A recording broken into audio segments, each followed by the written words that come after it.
aw ye faw sigiyɔrɔ la Mali kɔnɔ Mali kɔ kan an minnu bɛ ka a lajɛ aw bɛɛ lajɛlen folen don ka dɔ ko wagatiw cogoya kan a y'aw bisimila bi Mali kunnafoni kan bamanankan kunnafoniyaw kɛnɛ kan.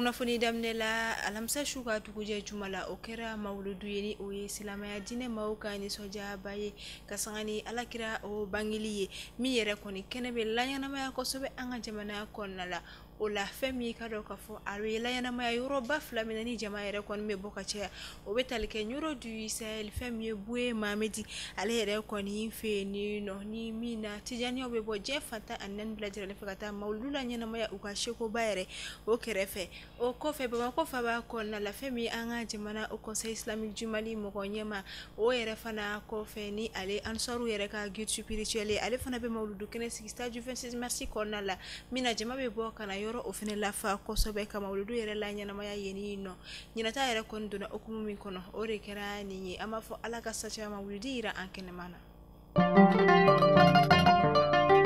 An ka jamana kɔrɔnfɛla o la Tɔnbɔkutukaw olu fɛ yen nɔ musow ka centre ba min bɛ yen nɔ minnu ka baara bɛnnen don bolola broderi o ma o kama alamisadon septembre kalo tile 4 san 2025 ka sanga ni jɛkuluba min sigilen ni o ye Tɔnbɔkutu dugudenw minnu yɛrɛ kɔni bɔra sigiyɔrɔ bɛnnen don yɔrɔ wɛrɛw ma ni o ye association des ressortissants et sympathisants pour le développement du cercle de Tɔnbɔkutu olu ka jɛkuluba kɔni ni musolaka kofɔlen ninnu dɛmɛ ni broderi kɛ machine mugan bɔɲanko ye min yɛrɛ baaraw kɛra ka sanga ni alamisadon ye.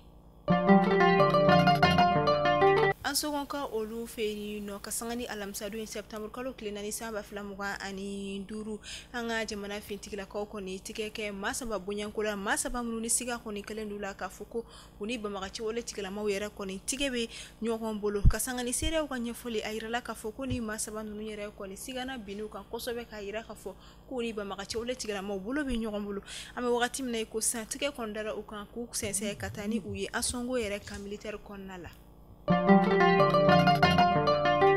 Alamisadon kunnafoniyaw kɔnɔna la hali bi an sɔngo marabolo la fɛn min ONG Welfare Unger Welfare ale kɔni ye dɛmɛ don kɛ ka taa maaw yɛrɛ ma minnu yɛrɛ kɔni ni baloko gɛlɛya bɛ u la kosɛbɛ fɛn min ye Bankasi marabolo kɔnɔna la dɛmɛ min bɛ tali kɛ malo kilo 50 bɔrɔ o caman o la fo ka taa se tulu litiri 5 bidon o caman fana o ma fo ka taa ka se sugoro ani ka dɔ ka fɔ manjiniw olu caman tarakari ni denbaya kofɔlen minnu yɛrɛ bɛ degun o kɔnɔna la ka sanga ni waleya marabolo ɲɛmɔgɔ ye foli ba kɛ ka taa ni ONG in ye.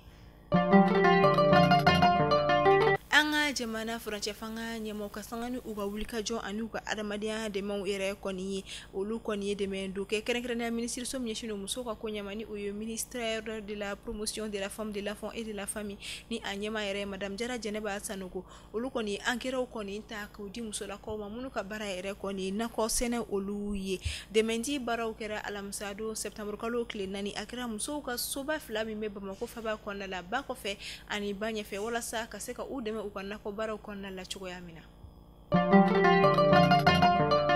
Ko tiɲɛ don wajuli kɛra ale ka baara ye ka mɔgɔw waju ka u bɔ fili olu sira kan o de ye okumu kɔnɔna la fɛn min ye Ased Ibrahim Haidara ni ale ye o conseil ma ɲɛma o denkɛ Sherif Sumani Madani Haidara min yɛrɛ bɛ bɔlɔlɔsiraw yɛrɛ kɔni o fréquenté ye kosɛbɛ ale kɔni bɔra ka lasiri dɔw kɛ ka sanga ni tendance kura min kɔni bɛ ka sanga sɔrɔ Mali TikTok o sanfɛla ni o tɛ dɔwɛrɛ ye soirée Dior min yɛrɛ la muso minnu bɛ fara ɲɔgɔn kan u bɛ taa appartement ta u bɛ dɔn kɛ ka u yɛrɛ la nisɔndiya min n'a yirala k'a fɔ ko soirée Dior ninnu kɔfɛ ko fɛn min ye waleya wɛrɛw de dogolen don a kɔrɔla la ko min yɛrɛ la ko fɛɛrɛ kan ka kɛ ka se ka fu siri waleya in yɛrɛ kɔni danna ka d'a kan a bɛ san caman bɔ bi sabar kɔni interdilen don an ka jamana kɔnɔna la ni an ko ma ko sabarni nka ni a tagala soirée Dior ninnu na u bɛ nin dɔn ninnu de kɛ u bɛ nin waleya ninnu kɛ wa min yɛrɛ fana na muso minnu fana bɛ i n'a fɔ gin n'u ka baara ye muso minnu bɛ u ɲɔgɔnnaw kanu olu fana caman bɛ nin waleya in kɔrɔla la min bɛ kɛ u yɛrɛ ka rendez-vous n'u ka rassemblement yɛrɛ kɛ yɔrɔ ye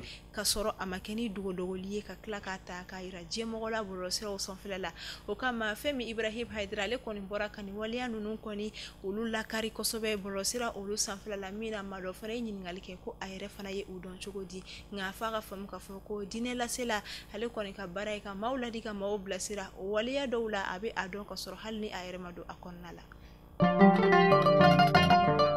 Mali kunnafoni bɔlɔsira lajɛbagaw ni kunnafoni adamadaman ne bɛ dansigi kɛ aw ka bi sibiri kunnafoniyaw la aw ni ce a ka lamɛnni ko ɲuman na an b'a fɔ aw k'an bɛ a ɲɔgɔnna wɛrɛ Ala k'an si jɔ kuma kɔnɔ.